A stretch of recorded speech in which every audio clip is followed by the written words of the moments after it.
মনোযোগ দিয়ে শুনুন। যখন বিচার দিবস শুরু হবে, মানুষ ঢেউয়ের মতো একে অপরের উপর আশ্রয় পড়বে, সর্বত্র বিশৃঙ্খলা, সবাই একে অন্যের দিকে ছুটতে থাকবে। ফায়াতুনা আদম, তারা কোনো একভাবে আদম আলাইসাল্লামের দেখা পাবে।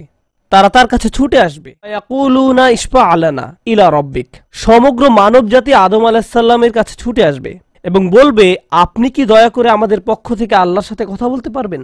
আপনি তো প্রথম মানুষ, আপনি তো সেই ব্যক্তি যাকে আল্লাহ ফেরেশতাদের সিজদা দিয়ে সম্মানিত করেছেন, আপনাকেই তো পছন্দ করা হয়েছে, আমরা সবাই আপনার সন্তান, আপনি আমাদের পিতা, তাই দয়া করে আমাদের জন্য আল্লাহর সাথে কথা বলুন, আমরা খুবই ভীত। এরপর তিনি বলবেন ফায়াকুলু লাস্তু লাহা, তিনি বলবেন আমি এর যোগ্য নই। ফায়াকুলু লাস্তু লাহা ওয়ালাকিন আলাইকুম বিইব্রাহিম, তোমরা কেন ইব্রাহিমের সাথে কথা বলছো না? তোমাদের উচিত ইব্রাহিমের সাথে কথা বলা। অতএব মানব জাতি এখন কার খোঁজ করছে? ইব্রাহিম আলাইহিসসালাম। ফাইন্নাহু খলিলুর রহমান, তার কাছে যাও, কারণ তিনি রহমানের খুবই কাছের বন্ধু। ওয়াত্তাখাযাল্লাহু ইব্রাহিমা খলিলা, কোরআনে এসেছে আল্লাহ ইব্রাহিমকে তার বন্ধুরূপে গ্রহণ করেছেন। তাই ইব্রাহিমের কাছে যাও, তিনি তোমাদের সাহায্য করতে পারবেন। তারা ইব্রাহিমের কাছে যাবেন। ফায়াতুনা ইব্রাহিমা ফায়াকুলু লাস্তু লাহা, তারা ইব্রাহিমের কাছে গেলে তিনি বলবেন আমি এর যোগ্য নই, আমাকে এই কাজের জন্য তৈরি করা হয়নি, আমি তোমাদের জন্য আল্লাহর সাথে কথা বলতে পারবো না। ওয়ালাকিন আলাইকুম বিমূসা, তোমরা কেন মুসা আলাইহিস সালামের কাছে যাচ্ছ না? তো মানব জাতি মুসা আলাইহিস সালামের কাছে দৌড়ে যাবে। ফাইন্নাহু কালিমুল্লাহ, তিনি আল্লাহর সাথে অনেক কথা বলতেন। ওয়া কাল্লামাল্লাহু মূসা তাকলিমা, আর আল্লাহ মুসার সাথে কথা বলেছেন সরাসরি। সুতরাং তিনি যেহেতু আল্লাহর সাথে কথা বলতে অভ্যস্ত, আজকে তো কথা বলার উত্তম সময়, তিনি তোমাদের পক্ষ থেকে আল্লাহর সাথে কথা বলবেন। ফায়াতুনা মূসা ফায়াকুলু লাস্তু লাহা, মানব জাতি দৌড়ে মূসা আলাইহিস সালামের কাছে যাবে, তিনি বলবেন আমি এর যোগ্য না, আমি পারবো না। ওয়ালাকিন আলাইকুম বিঈসা, তোমরা ঈসা আলাইহিস সালামের কাছে কেন যাচ্ছ না? ফাইন্নাহু রূহুল্লাহ ওয়া কালিমাতুহু, তিনি হলেন আল্লাহর দেওয়া রূহ এবং তিনি আল্লাহর কালিমা, আল্লাহর হুকুমে তিনি অলৌকিকভাবে জন্মগ্রহণ করেন, কুন ফায়াকুন। অতএব তিনি যেহেতু সকল রাসূলদের মাঝে বিশেষ মর্যাদার অধিকারী, তার কাছে যাও, তার সাথে কথা বলো। সকল মানুষ দৌড়ে ঈসা আলাইহিস সালামের কাছে যাবে। ফায়াকুলু লাস্তু লাহা, তিনি বলবেন আমি পারবো না, এই কাজ আমার জন্য নয়, আমাকে এই কাজের জন্য তৈরি করা হয়নি। তারপর তিনি বলবেন ওয়ালাকিন আলাইকুম বি মুহাম্মাদিন সাল্লাল্লাহু আলাইহি ওয়াসাল্লাম, মানব জাতি তোমাদেরকে মুহাম্মদ সাল্লাল্লাহু আলাইহি ওয়াসাল্লামের কাছে যেতে হবে। মানুষেরা তখন রাসূলুল্লাহ সাল্লাল্লাহু আলাইহি ওয়াসাল্লামের কাছে যাবে। এখন রাসূল সাল্লাল্লাহু আলাইহি ওয়াসাল্লাম আমাদের বলছেন ফায়াতুনি ফাআকুল, সবাই তখন আমার কাছে আসবে। আলাহা, আমার জন্য এই কাজ, আমি এই কাজের যোগ্য। আনা লাহা ফাআস্তাযিনু আলা রব্বি, প্রসঙ্গত আমি আপনাদেরকে আরো বলার পূর্বে বিচার দিনের একটা দৃশ্য হলো, আল্লাহ বলেন ইয়াউমা ইয়াকুমুর রূহু ওয়াল মালাইকাতু সাফফান লা ইয়াতাকাল্লামুনা ইল্লা মান আযিনা লাহুর রহমান ওয়া ক্বালা সাওয়াবা, যেদিন রূহ ও ফেরেশতাগণ সারিবদ্ধভাবে দাঁড়াবে, এমন এক সময় থাকবে যখন কেউ কথা বলতে পারবে না, এমন এক ধরনের নীরবতা, এমন নীরবতা বিরাজ করবে যার কথা মানবজাতি কোনোদিন শোনেনি। এমন ধরনের নীরবতার অস্তিত্ব কখনো কোনোদিন ছিল না।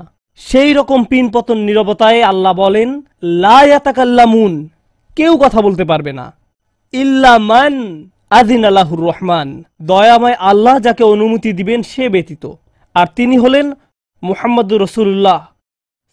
তিনি এমন সময় আল্লাহর কাছে আসবেন যখন সৃষ্টির কারো একটি শব্দ করারও অনুমতি থাকবে না, সৃষ্টির কারো কোনো আওয়াজ শোনা যাবে না। তিনি আল্লাহর সামনে এসে আল্লাহর কাছে কথা বলার অনুমতি চাইবেন। ফায়ুযানু লি, তিনি বলেন আমাকে কথা বলার অনুমতি দেওয়া হবে। ওয়ায়ুলহিমুনি মাহামিদা আহমাদাহু বিহা লা ইয়াহদুরুনিল আন, সেই দিন আল্লাহ আমাকে স্পেশাল একটি দোয়ার মাধ্যমে তার প্রশংসা, তার কৃতজ্ঞতা করা শেখাবেন, যেটি বিচার দিবসে আমাকে দেওয়া হবে, যা এর পূর্বে কাউকে দেওয়া হয়নি, কোনো সৃষ্টিকে দেওয়া হয়নি।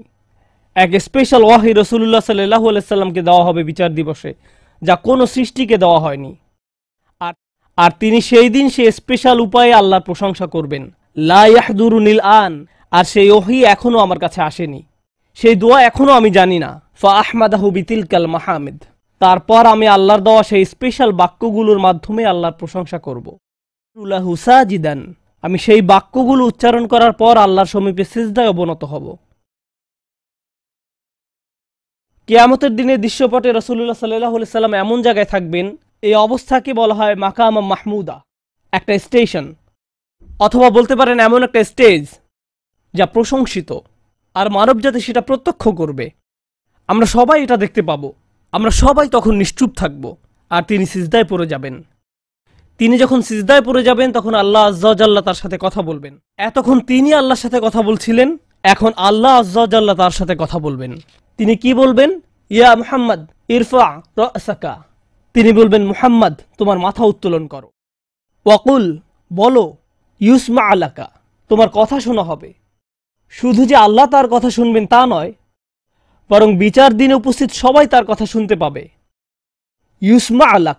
তারপর আল্লাহ বলেন, ওয়াসাল তুতা, চাও তোমাকে দেওয়া হবে। তুমি যা চাও দেওয়া হবে। কিয়ামতের দিন আল্লাহর একটি সৃষ্টি কেমন পজিশনে থাকলে আমরা সবাই যখন আল্লাহর নিকট ভিক্ষা চাচ্ছি, আতমিম লানা নূরানা ওয়াগফির লানা, হে আমাদের পালনকর্তা, আমাদের নূরকে পূর্ণ করে দিন, ক্ষমা করুন, এই কথা বলে আমরা আল্লাহ আজ্জা ওয়া জাল্লার কাছে কাকুতি মিনতি করতে থাকব। আর এখানে আল্লাহ তার এই সৃষ্টিকে বলছেন, তুমি চাও, তুমি যা চাও আমি দিব। সাল তুতা। এই হলো আমাদের রাসূল সাল্লাল্লাহু আলাইহি সাল্লাম। তারপর আল্লাহ বলবেন, ওয়াশফা, তুমি যদি কারো পক্ষ থেকে কথা বলতে চাও, তুমি যদি কারো ব্যাপারে সুপারিশ করতে চাও, যাও সুপারিশ করো। তুশাফা, আমি তোমাকে অন্য মানুষদের পক্ষ হয়ে কথা বলার অধিকার দিলাম। তুশাফা, এই গ্যারান্টি আল্লাহ তার রাসূল সাল্লাল্লাহু আলাইহি সাল্লামকে দিয়েছেন। ফাকুলু ইয়া রব, তখন আমি বলবো ইয়া রব, উম্মতি উম্মতি উম্মতি। তিনি সর্বসাকুল্যে এই কথা বলবেন, এটাই তার সম্পূর্ণ বাক্য। আমার উম্মাহ, আমার উম্মাহ, আমার মানুষ, আমার মানুষ। কিয়ামতের দিন সবাই বলবে, নাফসি নাফসি, আমি নিজে, আমি নিজে, আমি নিজে। আল্লাহর নবীরা যারা মানুষকে আল্লাহর দ্বীনে আনার জন্য দিবারাত্রি পরিশ্রম করে গিয়েছেন, যেমন ইব্রাহিম আলাইহিস সালাম, যার এই দুনিয়ায় থাকাকালীন সময়ে শুধু একটাই উদ্বেগ ছিল মানুষের মুক্তি। বিচারের দিনে তিনি বলবেন, না, যাও অন্য কোথায় যাও, যাও মুসার সাথে কথা বলো। মুসা আলাইহিস সালাম, যিনি বনি ইসরাইল নিয়ে চিন্তিত ছিলেন, তিনি বলবেন, না, যাও ঈসার সাথে গিয়ে কথা বলো। আর আমাদের রাসূল সাল্লাল্লাহু আলাইহি সাল্লাম বলবেন, প্রসঙ্গত কোরআনে কিয়ামত দিবসের যে ভয়াবহতার কথা বর্ণনা করা হয়েছে তা একবার চিন্তা করে দেখুন। ইয়াউমা তারাউনাহা তাযহালু কুল্লু মুরদিআতিন আম্মা আরদাআত। প্রত্যেক মা যে তার বাচ্চাকে দুধ খাওয়াচ্ছে, তার বাচ্চাকে ফেলে দিবে যেন সে কিছুই না। ইয়াফিরুল মারউ মিন আখিহি ওয়া উম্মিহি ওয়া আবিহি।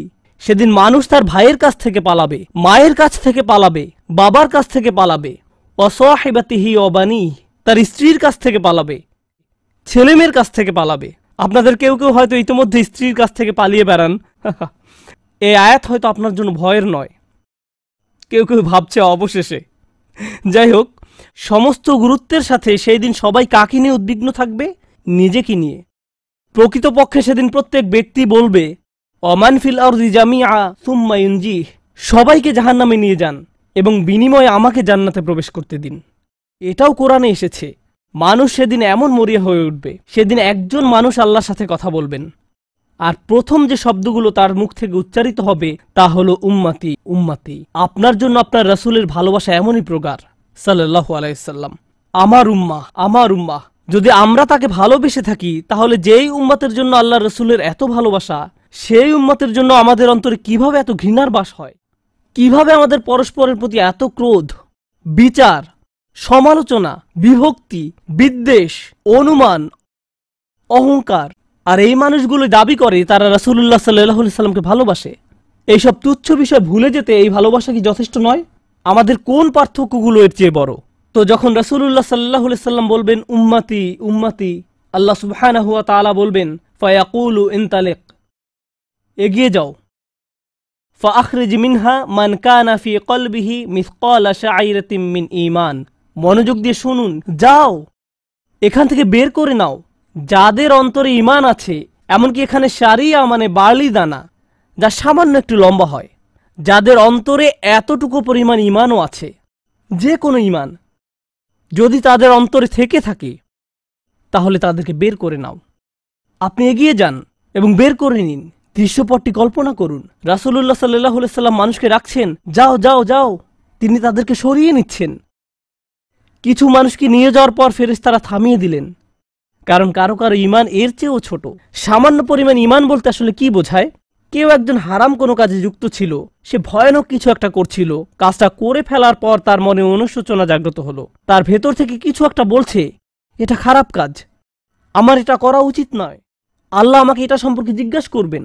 তারপর কোনো একভাবে তার এই চিন্তাটাকে সে দমিয়ে দিল, থাক এখন চিন্তা করার দরকার নেই। কিন্তু পরবর্তীতে সে আল্লাহর কাছে দোয়া করে বলল, ইয়া আল্লাহ, আমি জানি না কিভাবে এই কুঅভ্যাস থেকে বাঁচব, আমাকে এর থেকে মুক্তি দিন। আমি চাই না এটা আমার জীবনে আর ঘটুক, কিন্তু তবু আমি এটাতে আটকা পড়ে আছি। অতি ক্ষুদ্র ঈমান তার ভেতর থেকে চিৎকার করছে, অন্য কেউ এটা শুনতে পারছে না, তার অন্তর এটা শুনছে। আর আল্লাহ আজ্জা জাল্লা বলছেন, তারা যদি এতটুকু ঈমানও দেখাতে পারে, আপনি এগিয়ে যান, তাদেরকে বের করে নিয়ে আসুন, আপনি তাদেরকে বের করে নিয়ে আসুন। আর তিনি যখন এভাবে মানুষদেরকে বের করে নিয়ে আসবেন, তখন ফেরেশতারা একসময় থামিয়ে দিবেন, কারণ অনেক মানুষের অন্তরে এতটুকু ঈমানও নেই, সামান্য অনুতাপটুকু তাদের অন্তরে ছিল না। থামিয়ে দিবেন, ফাআনতালিক ফাফআল, আমি গিয়ে এমনই করব, সুম্মা আউদ, তারপর আমি ফিরে আসব। অর্থাৎ ফেরেশতারা থামিয়ে দিবে, আর অন্য মানুষেরা সেখানে কাঁদতে থাকবে, আমাদের কি হবে, আমাদের কি হবে। তারপর রাসূলুল্লাহ সাল্লাল্লাহু আলাইহি সাল্লাম ফেরত আসবেন, ফাআহমাদাহু বিতিলকাল মাহামিদ, অতঃপর আমি পুনরায় সেসব প্রশংসা বাক্য দ্বারা আল্লাহর প্রশংসা করব। লক্ষ্য করুন, প্রথমবার তিনি প্রার্থনা